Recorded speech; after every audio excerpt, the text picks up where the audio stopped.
A yau zan nuna muku yadda za ku haɗa wannan hairband kala guda biyu. Da farko idan za a yi wa'annan za a tanadi yadi, sai butter, beads, zare da allura, tape, almakashi, sai kuma gum idan ana da buƙata. Da farko za a fara auna tsayi da kuma faɗin yadin da za mu yi ainihin band ɗin da shi ne. Na sa inci 20 tsayi, faɗi kuma inci 9.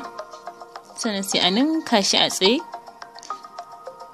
sannan sai a ɗinko wannan gefen. Bayan an ɗinko shi za a sa hannu sai a juya da shi inda ɗinkin zai koma ciki, sannan sai a kama bakin yadin guda biyun kamar haka, sannan sai a ɗinki. Da an tashi ɗinkewa za a irin wannan ɗinkin da nake yi ne, saboda muna so gaba ɗaya bakin ya haɗe ya tsuke ta tsakiya, kafin sai mu zo mu ɗauko abin adon mu sai mu sa.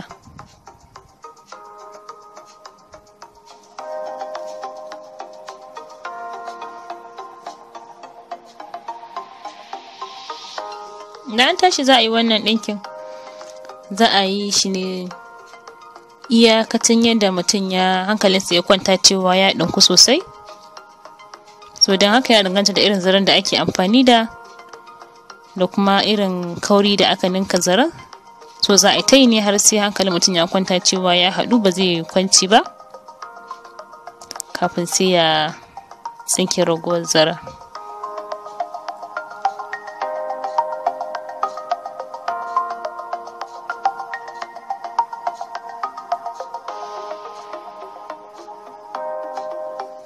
Bayan tsinke ragowar zaren za a je a gefe ne, sannan sai a ɗauko kuma bead ɗin,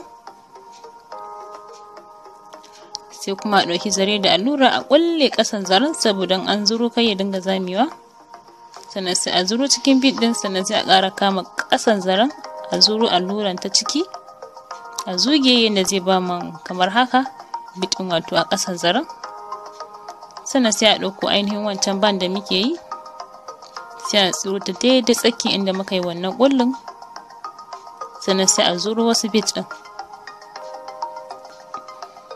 Idan an tashi za a sa wannan bead ɗin za a sa misalin kamar guda 3 ko 4, inda dai zai kai ya zagayo daidai inda wannan bead ɗin da muka sa na farko yake. Sannan sai a sake shigar da alluran ta cikin bead ɗin ya sake fitowa waje. Da bayan an shigo da shi za a sake ɗaukan wani bead ɗin ne a kuma sawa, shi ma misalin guda 2, 3 ko 4, ya danganta da irin faɗin ko kaurin yadin ainihin wannan band. Sannan sai a kuma zo da alluran ta daidai wannan bead da muka fara sa na farko. Da bayan an yi wannan za a shigar da alluran ne ta jikin ainihin wannan band ɗin yadda ba zai dinga zamewa ba, sannan sai a maso ko wasu bead ɗin.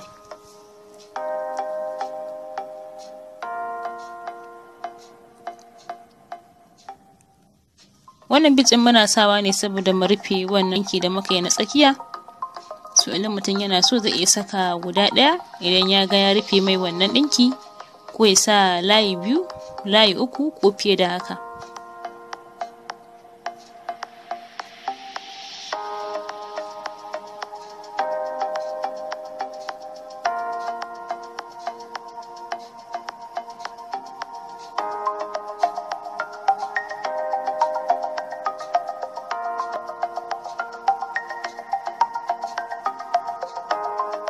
To bayan mutum ya gama sa wannan bead, zai sake shigar da alluran ne ta cikin yadin ya ɗaure yadda ba zai dinga kwancewa ba. Sannan sai a sa almakashi sai a gutsure ragowar zaren.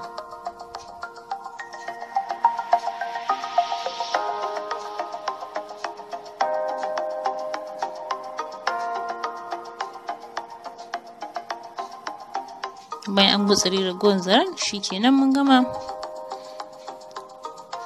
Yanzu kuma sai mu duba ɗaya design ɗin.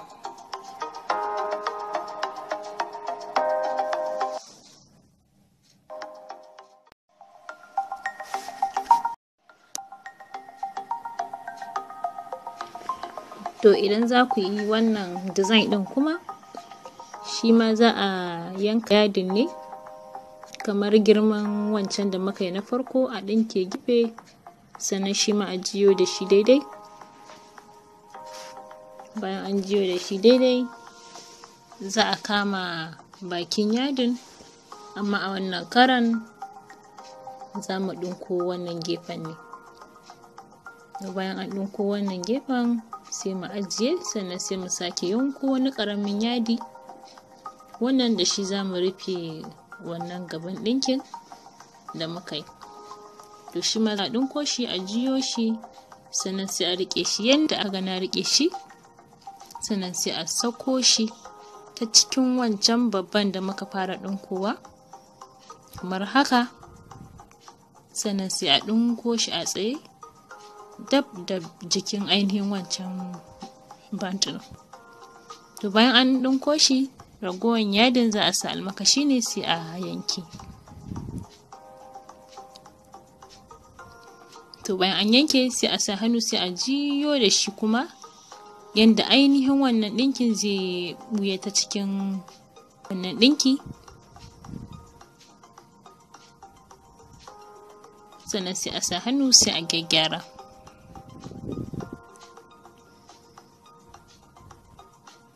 To gashi yanzu abin da za a yi, sai a ɗauko wannan ɗan botir sai a sanya jikin wannan gamban. In ana so za a iya sawa da zare da allura, in ana so kuma za a iya sawa da gam. To zan ɗauko gam ɗin sai na sa a jikin ainihin bayan wannan botir. Za a sa isasshe saboda kai ya dinga ficewa daga baya, sannan sai a mana a cikin tsakiyar wannan band. Bayan an sa sai a bar shi ya bushe, shikenan mun ƙarasa wannan. To na gode, sai mun sake haɗuwa a cikin wani bidiyon.